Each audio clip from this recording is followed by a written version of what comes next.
Welcome to this week's episode of The Providers. I've got Mr. Matt Godown hanging out with me this week. Matt, how you doing? Good. How's everybody else doing? They're all doing great. They're listening to the podcast. Yeah, I hope so. So we're hanging out down at Matt's here in Ohio for the week. Not for the week, but for this week's episode. Yeah. And for the weekend.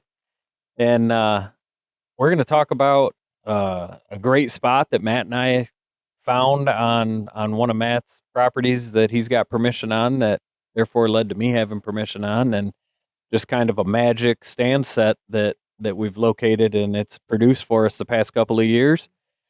Then we're going to dive into a couple of funny stories of some of our past hunts down here, and it's going to be a fun and entertaining episode, that's for sure. If you like hearing about buck kills, make sure you're tuning into this one.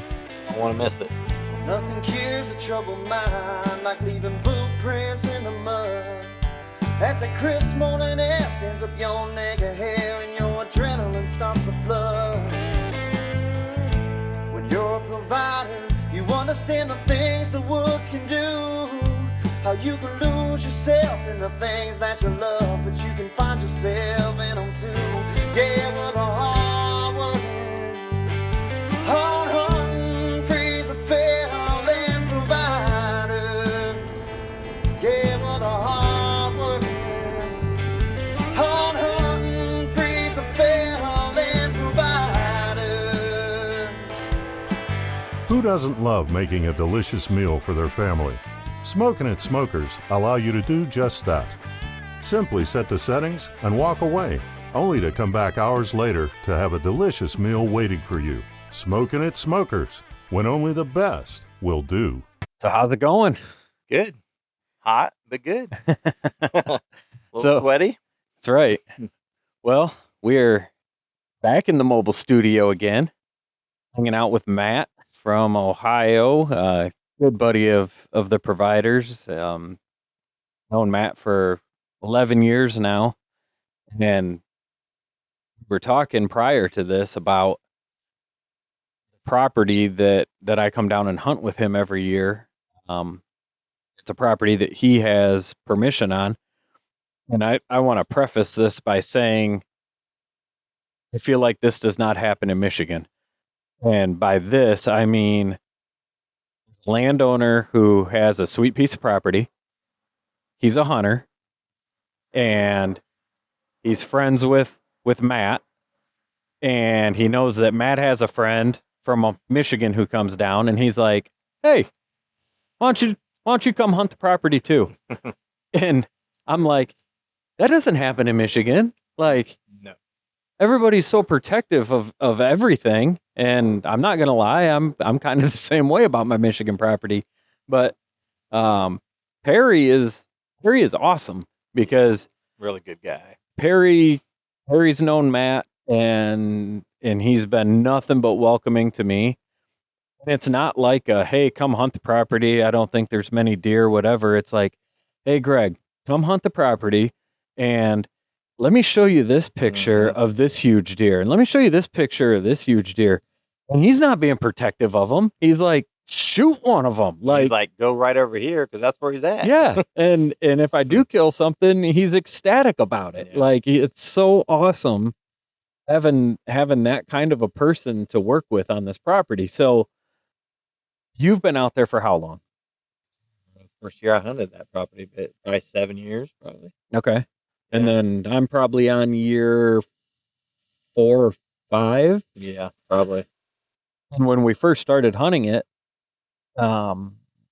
we had permission because of the way the fence row was that we could hunt on the far south side of a huge field. And that tended to be where you like to be. There was a cool tree over there. It's a deer cut in the corner of that field. Yeah. That, and we were just trying to respect, because Perry was hunting North. the north side and had one other guy in there. So we were just excited to have a place to hunt, let us just come in and do what we want to do. So we were like, we'll just stay on this side of the woods. So And we did that for a while. And we were hunting more of the fringes of a really big ag field. But it had a finger that came out in it, and it had some cool stuff to it. But we were trying to hunt the edges, right? And then it was 3 years ago we started getting a little more aggressive into pushing in. But last year when I came in for my early October hunt, you and I were talking and we were like, there's got to be something going on down by this creek bottom, right? We kept seeing hearing deer because we did finally come on this side of the field of the big field that we were on. We came into the south side of the wood line, and had to stand right in that corner. We just kept hearing stuff behind us constantly. We're like, what the heck is going on down there? So we were coming out one day, and I was like, we just got to walk down here and just see what. There's got to be something going on down here. So I think we literally walked down the middle of the creek, didn't we? For the most part, yeah, because we were trying to figure, we were like, the deer have to be crossing the creek somewhere. So I think really what initially we were looking for is where is that crossing in the creek where you could see the bank beat down on both sides, And we were like, well, this will be non-intrusive because we're not tramping through the woods down in the creek bottom, and we're just kind of meandering our way along, and come to find out a couple of the main trails ran parallel to the creek. There's one that we found is like literally just on the edge of the creek, and we're like, it's beat down. I mean, literally beat down highway, and we're like, how do we not know this was here? And so I think we even kind of jumped up on that trail for a minute and just started following it. Yep. We went down further, and we got to a spot that we were like, well, this is kind of cool because there's a little bit of a clearing. There was definitely some opportunities to get maybe 30 some yard shots.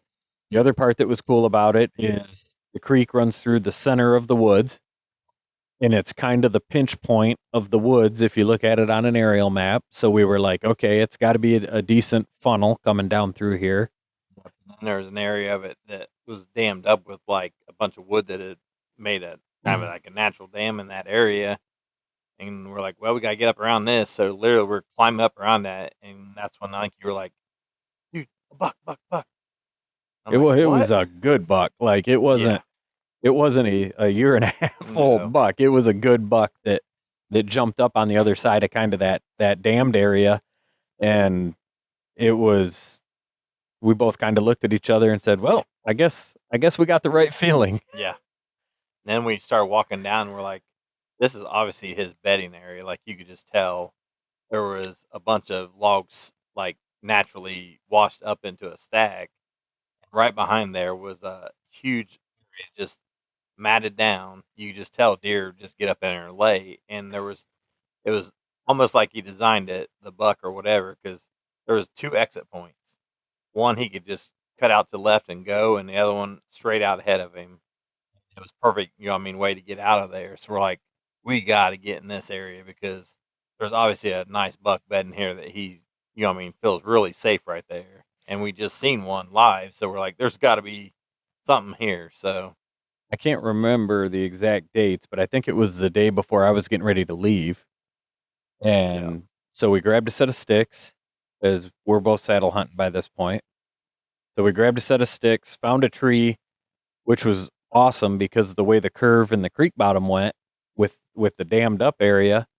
We're right by the dammed up area, but the way the tree was, you could actually look like right straight down the center of the creek bottom, 50, 60 yards, which is where there was some travel areas that we saw on our way down to there.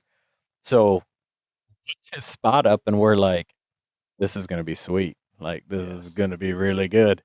And I think we got done doing all that, and I packed up and back to Michigan. Well, I think you hunted that night. That was in the morning. So October 6th, you hunted that evening. Okay, before I drove home. Yep, you hunted that new set. And I saw something too. You talked about hunting the next morning, and some reason, something you was like, I'll go ahead and get back. Yep. I'm like, well, I'll just come hunt it tomorrow morning. How'd that work out? It worked out pretty nice.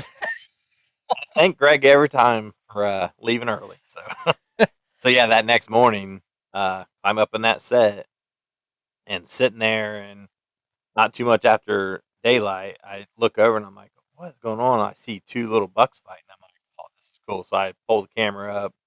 I'm filming these 2 little bucks fighting, and it goes on for a minute, and then all of a sudden I hear something else kind of coming to the right and kind of like snorting. I'm like, what is going on? And this big buck comes down and just starts knocking the tar out of those two little bucks. I mean, it was pretty sad to see because after he got done with him, like they almost walked out with their tail down and their head down, and one of them went out the one way, the other one started walking right by me, and I'm like, man, I hope he follows that buck over here because that one buck literally walked right underneath my stand for I don't know, he's probably there for about 10 minutes, and I'm like, please do not blow or bust me. And so he kind of just like I said, tail tucked between his legs, left. And so I'm watching that buck. I'm like, what is he doing? Like he still was over there. And I'm like, he stood there probably for 10 minutes. And then all of a sudden he started like walking towards me. I'm like, oh man, he's going to follow the same line. If he does the same line as that little buck, it's done because he went literally 10 yards by my stand. And then all of a sudden he jumps and takes off running back towards the thick stuff. And I'm like, there's no way he smelled me, seen me. And I'm like, what was that? Like, I thought maybe that little buck came back, but I'm like, he's not scared of him. What's he doing? And here he came back out, and I'm like, here we go again. So he literally walked within 20 yards of me, but was in some thick, nasty stuff, and stood there for I don't know. It was probably another 10 or 15 minutes at least. The whole time I'm just like, please come on, like literally that spot. If he did another 5 yard step out to the right, he was right in my line. And then what's he do? He spins around, goes back in again. I'm like, what is this? Like, he's acting so weird. But all of a sudden, I figured it all out. This doe pops out, and he was with her. He was tending her, and he had ran them other bucks off of her. So here she comes, like literally right down that same path as that little buck. She gets right underneath my stand, kidding 5 yards away from the bottom of my sticks. I'm like, oh, like she's gonna smell or wind me. I'm like, this hunt's going to be over for it. And it had already been about 25, 30 minutes at this point. And I'm like, please do not blow this up now. And he just stayed off the other side. And here he came, like he was coming to check on her. So he was coming off to the left a little bit. He walks right to the left of me about 40 yards. And I'm like, man, this is going to be my spot. This is going to be my spot. And he took off running through my spot, and then went over and stood clear over, like probably 60 yards away. And I'm like, oh man, it's done. He's leaving for some reason. And so she just kept milling around. And at this point, we're about 45 minutes into this hunt, and I went from shaking to like it's over, back to shaking. Like it was the coolest hunt I think I've probably ever had on a buck like that I literally laid eyes on him, and still 45 minutes later still had eyes on him, but no shot. And yeah. I'm in Michigan getting Yeah. text message. Yes, I'm texting. Huge buck. Yeah. Oh, he walked away. Yeah, he's back. Yeah. Chasing a doe. Oh, and I'm man. just sitting there on my couch at home. I think maybe I had to coach a soccer game. I think so. Yeah, soccer game or something. And so I'm just sitting there like staring at my phone, like waiting for the next message to come through, Yeah. And then finally he turns and comes back towards her again. And I'm like, please, please, please. And this was at this point, I think an hour since the first time I'd seen him. It's been an hour, and he's been within 55 yards the whole time. And at one point 20 yards, and then back out. So here he comes, and he literally, this window was crazy. I showed Steve and Greg the window that I was able to shoot him through.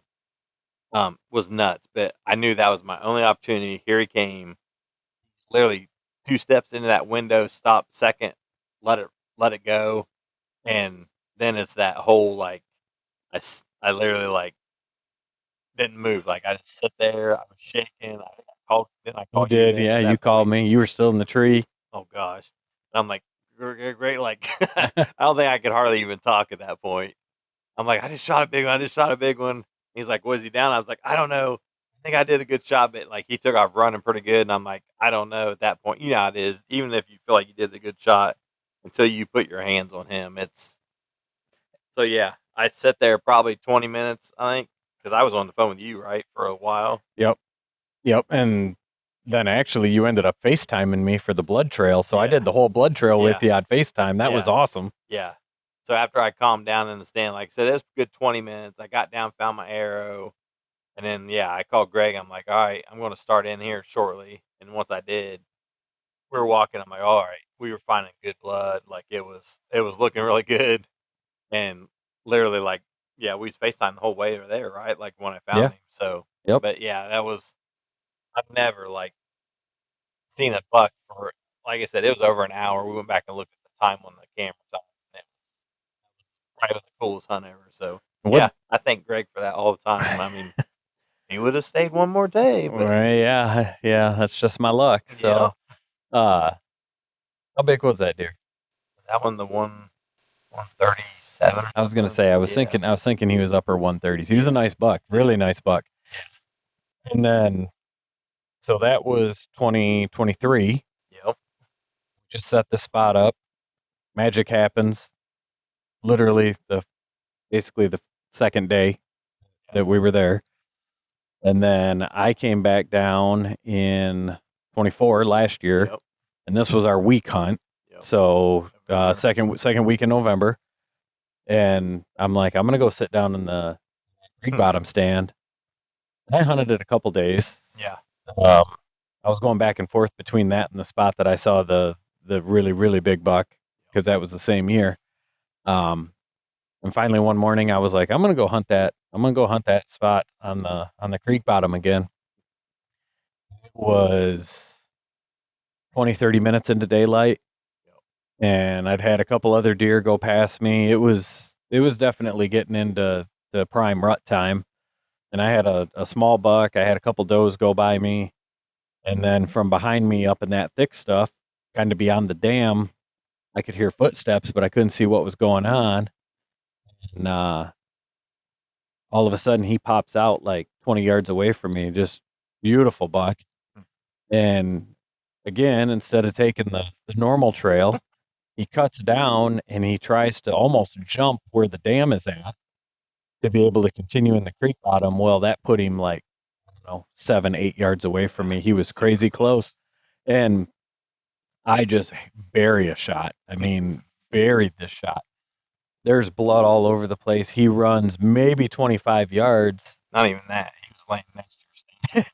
and he piles up, and it's early. Like, it's really early. So I'm messaging everybody. I'm like, big buck down. I saw him go down. And Matt, Steve, and Ron, and Jay, and everybody were all texting back and forth. And Matt's still hunting at the other end of the property. So I'm like, it's a beautiful morning. I've got deer running all over the place. Matt, keep doing your thing. I'm going to sit right here and enjoy my sit. And I'm sitting down there in my stand like, I'm getting down. I got to go see this deer. I'm going to go down there right now. And the cool thing is I sent Greg a picture of one of our cell cameras went off 25 minutes before that. Yeah. And it was that deer. That's right. And I'm like, was it this deer? And he's like, it's this deer. And I'm like, literally, he was on that camera, like, that's probably about 80 yards from where you were hunting at. Yeah. And I'm like, what? So, and he's like, just sit in the stand. I'm like, no. In my mind, I'm already packing up. I'm getting down. Like, I'm going to go put hands on this thing. But I did wait for a little while, I think. And while he's waiting, probably one of the coolest things I've seen happen is a smaller buck comes in. He's kind of milling around down there in the bottom. And he's working back and forth. And I see him like scent checking. And all of a sudden he walks over to my dead buck that's laying there.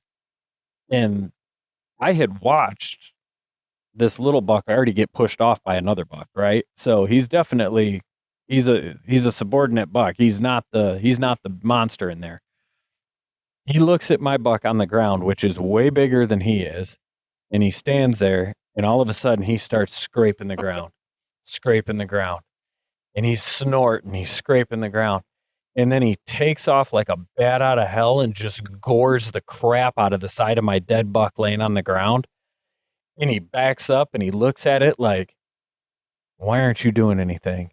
And he runs back in and he hits him again. And I was like, I'm going to have to scare this buck off of him. Like, it was insane the amount of testosterone in the woods that morning. I had never seen a buck do that to a dead deer. And so finally we get him run off. And I think by the time I was getting down out of my stand, Matt was already walking in. So that little buck was just getting his licks back in, because I guarantee your buck had given him several before. Yeah, I think he might have got his butt whipped a couple times. Like, oh, now it's on. Right. So yeah, that ended up being a beautiful, just a real nice, symmetrical, tall, heavy 8-point. I just shot him all day long. Like he was a really nice deer. And that was even thicker than we thought once you got your hands on him too. Like he was thick. Yeah, he ended up scoring well, and that was November 13th. I turned around, drove home November 14th, and then shot my opening day Michigan buck with my gun on the 15th. So I had pretty good back-to-back, well, not back-to-back, but 2 days apart hunts last year in 2024. But yeah, that was a decent story on your Michigan too. Oh yeah, that'll be another story. But that was crazy down there in that bottom, and I still think, that stand is what it is because of access. Yeah. If we went in the easy way, we'd blow deer out of there. We worked hard to make a good access point. That's like something that Matt and I, when we're together, get serious. Like we're trimming every last teeny tiny little branch that our body might hit on the walk in, or anything at head level that's going to poke you in the eyes in the dark. We're dragging our feet, getting leaves out of it. So you're walking in on bare dirt. Like our preparation for our entrance is probably more detailed than our preparation of actually setting the stand site. But I mean, we're talking back-to-back years. That stand has produced, and it will continue to produce. Well, remember last year I had that other big buck in front of me too. Yeah, I forgot about that. Yep, he came right in that same stand just up on the ridge, and we stared each other down for probably 15, 20 minutes, and he didn't give me an opportunity to get pulled back. He was on me the whole time, but he never busted it out. But he, didn't give me the opportunity to draw my bow back. So it's just good stand. It's a great travel funnel is what it is. And if you can slip in and out of there without blowing every deer out of the woods, it makes it a whole game changer. But actually, last year that same stand, that one came in, remember, chasing, grunted. He was first time I heard it like a buck roar coming through the woods. Yeah. That's that same stand. Yeah, I don't think we'll hunt that stand. I've seen the biggest buck in my life. I'm going to the other side of the farm. Hey, I only said that once. That's another story. Okay, so when we were in Ohio one year, we're hunting a different property, one of Jay's properties, and when I know Steve hit on it a couple episodes ago, where Steve is in quote unquote Steve's stand, and I was hunting down below him in the field. And that's kind of significant. I got below him. Yeah. Well, I got labeled down here as the roaming gnome after a couple of years because I had a climber and was not afraid to use it. And wish you would have forgotten to use that thing sometimes. If I wasn't seeing deer, or if I was seeing deer, I was apt to climb down and move in the middle of a hunt. But sometimes while he was even seeing deer, I think he would almost climb down while they were there, just so you get closer to them. They were a little far away. Yeah. So I'm sitting in this spot down below where Steve's stand is, and I send a message to everybody. I'm like, guys, I just saw the biggest buck of my life. And I'm not kidding. It was the biggest buck. Like, this deer had to be pushing 200 inches. And he's at the neighbor's field, walking the field edge, but he's walking away from me. And I heard nothing but crap from these guys, probably for the next 2 or 3 years, because the next day they were all like, Greg, you going back to that same spot you saw the big buck? And I was like, no, I think I'm going to go try the other side of the property. I'm going to go 300 yards, 400 yards the other side. So yeah. Now the joke I hear from all of them is, I just saw the biggest buck of my life. Yep. Yep. That's all right. Ackright's got one too. The biggest scrape he's ever saw in his life. And then remember that story? He's seen the biggest scrape he's ever seen, and he's like, "It's the biggest one I've ever seen." I'm like, "Cool." I said, "Get down there tonight and hunt it." Then, no, I'm going to the other property. I'm like, "Okay." I said, "I'll go down there and hunt." And what happened? I shot the biggest buck, I think, Yeah. down there That was night. 140, So, 140 inch deer. you know, Yeah. I'll take care of these deer for him. Steve got to help you drag it out, though. Yeah, he did. Instead of it being his deer, he just got to drag it up I the don't think he was too happy up with the that hill. one. He was happy for me, but not happy about his decision. We've had some good times down here, that's for sure, and we've seen some big deer. So, it's cool. There's the terrain down here is so different than what we hunt in Michigan. You guys call them hills, we call them mountains. Like the first time, I don't even remember, when Steve's first deer. Yep. Like, how are we gonna drag this thing? Steve and I are like, oh my god, how are we gonna drag this thing? And then Matt and Jay just grab it and go whoop up the hill and load it in the back of the truck. And we were like, well, we're gonna be friends with these guys for a long time. That's how we do in Ohio. We just grab these things and get them to the truck. You know the other story that just came up about you? I was talking to Steve. And so we talk about getting the kids out hunting a lot, right?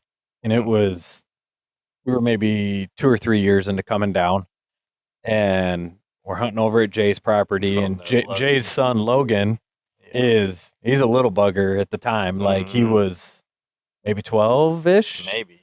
I think it was his first year he could draw enough weight on his bow that he wanted to try to kill a deer with his bow. I mean, he's 22-ish now, so yeah, he wasn't very old. Yeah, so he's hunting with Dad, so him and Jay are hunting together, and we're all doing our thing, and all of a sudden we get a message that Logan just shot a deer, and we're all pumped, like super excited. It's middle of the rut, and I think all of us were like, it's 9 o'clock in the morning, and we're gonna get down because we want to go see Logan's deer. So here comes Matt, here comes me, here comes Steve. Jay and Logan are already at it. They might have already found the deer, right? No, they were getting down. They were waiting on us too. Yep. So we all kind of get together and we're like, yeah, Logan, sweet, man. We're all excited. And oh no, we see the deer as we're tracking it. We see it laying up in the woods. And honest to God, Steve looks at me and he goes, "Did Logan shoot a fox?" And I'm like, it was a little bit. It was a little deer. It was a little guy. It was good. So we're trying to hype him, right? Like we're still just excited as can be. Where we don't care the size of this deer. So we're like, yeah, Logan, man, this is sweet. This is awesome. He guts the deer, and somebody had gone and got the quad, and the quad is sitting like 20 yards away from us. Matt reaches down and picks up all 4 legs with one hand and just lifts this thing up and carries it to the quad and sets it down. Yeah. Steve and I thought that was the funniest thing, and we're trying so hard not to laugh in front of Logan. Yeah. But yeah, Matt just one hands this. I guess I should have struggled a little bit. Yeah, you could have asked for help or anything else. But you guys got them legs. I don't know if you've noticed, but our joke with Matt is, hey, why don't you take your shoulder pads off and stay for a while? Because this dude's shoulders are like twice as wide as any of ours. You give him a deer and make him walk up a hill and he makes it look like a breeze, and I would have had 3 heart attacks and died probably. So yeah, if I shoot deer, I make sure I got Jay and Matt around, and take care of it. Yep. I'm good at carrying my backpack and my bow and meeting them at the truck. Oh, jeez. Good stuff. It Always is a good time with all of us. It is, and we're getting close to that time where we're all going to be coming back down and doing the big group hunt. Hopefully we can get a big group podcast. It'll be fun to reminisce on some of the old stories There's a ton of them. The past 11 years. So it's been fun. It's been a fun ride, that's for sure. So, well, we're mid-October-ish. I'm sure we got people getting excited for the rut. If you've had any success, we'd love to see your pictures. If you want to write in with any questions, comments for us to tackle on the show, love to have you do that too. We like to hear from you guys. So if you want to, shoot us an email at theproviderspodcast@gmail.com. Make sure you're checking us out on social media. You can listen to the podcast on Apple Music. You can listen to it, or not Apple Music, I'm sorry, on Apple Podcast app, Spotify, and you can always check us out at X, Facebook, Instagram. And if you want to look at our ugly mugs while we're sitting here talking, you can always check us out on YouTube too. So that is going to do it for this week. Yep. Appreciate you guys hanging out. Appreciate you talking to us, Matt. Yep. Always a good time. Oh, yeah, always something going on. Yes, so, there is. All right, you guys, we will catch you next week.